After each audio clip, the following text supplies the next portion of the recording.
It was a lavish party, the kind where champagne flowed like water and secrets were traded like stock. That's where he first saw her. She was a vision, not because of what she wore, but because of the quiet strength in her eyes. He was the city's most eligible bachelor, a man who built an empire from scratch, a man used to getting what he wanted, and he wanted her. Their romance was a whirlwind, a fairy tale spun from late-night drives, rooftop dinners, and stolen kisses under city lights. For a few perfect months, they were everything to each other. She, an orphan who had fought for every scrap of happiness, finally felt safe. He, a man surrounded by yes-men and fortune hunters, finally found someone who saw him, not his wallet. Then, 2 pink lines on a plastic stick changed everything. She was pregnant. With trembling hands and a heart full of hope, she told him. She imagined him wrapping her in his arms, his joy mirroring hers. The reality was a slap in the face. His smile vanished, replaced by a cold, calculating glare she'd never seen before. Pregnant, he sneered, the word dripping with disdain. How much do you want? Don't play dumb. I know your type. You think a baby is your golden ticket, don't you? A little gold digger. Her world shattered. Gold digger. The accusation was so vile, so far from the truth. It stole the air from her lungs. She had loved him, truly loved him. She tried to explain, to make him see, but his heart was stone. He saw her tears as a performance, her pleas as a negotiation tactic. He threw a checkbook on the table. Write any number. Then get out of my life and take care of your problem. Her heart broke into a million pieces. But her spirit, the one she had forged in the fires of a lonely childhood, refused to break. With a quiet dignity that infuriated him, she pushed the checkbook back. I don't want your money, she whispered, her voice shaking but firm. I wanted a family. With you. She turned and walked away, not just from him, but from the life she had dreamed of. She didn't look back. She couldn't let him see the single tear that escaped and traced a path down her cheek. 5 years passed. 5 years of struggle, of sleepless nights, of working 2 jobs to make ends meet.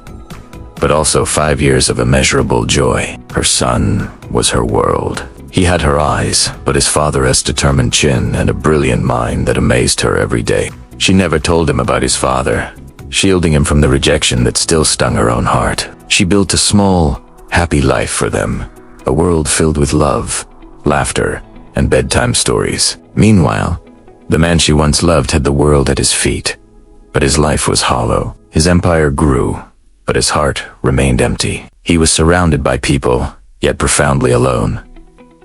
Then came the diagnosis. A routine checkup delivered a devastating blow. A rare genetic condition meant he would never be able to have children. The doctor's words echoed in his ears. It's impossible.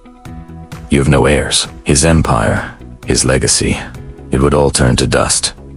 The weight of this new reality crushed him. For the first time, he felt a despair that money couldn't fix. His mind, in its frantic search for a solution, a loophole, a miracle, drifted back 5 years. A woman with strength in her eyes. A pregnancy he had dismissed. A child he had called a problem. Could it be? The thought was a spark in the suffocating darkness of his mind. A desperate, improbable hope. He hired the best private investigators money could buy. Find her, he commanded, his voice raw with an urgency he hadn't felt in years. Find them. The investigators were efficient. Within days, a file landed on his desk. He opened it with trembling hands. There she was, a little older, a little more tired, but with the same fire in her eyes. And next to her, holding her hand, was a little boy. His son. The resemblance was undeniable. The same dark hair, the same intense gaze. The investigators had included a DNA test, discreetly obtained. 99.9% match. The truth hit him like a physical blow. The gold digger he had scorned, the woman he had thrown away, had given him the one thing he now craved above all else. His heir. His only heir. not a problem, but a prince. The son he never knew he had. Guilt, regret, and a fierce, protective love washed over him. He had been a fool, a cruel, arrogant fool. He had to find her.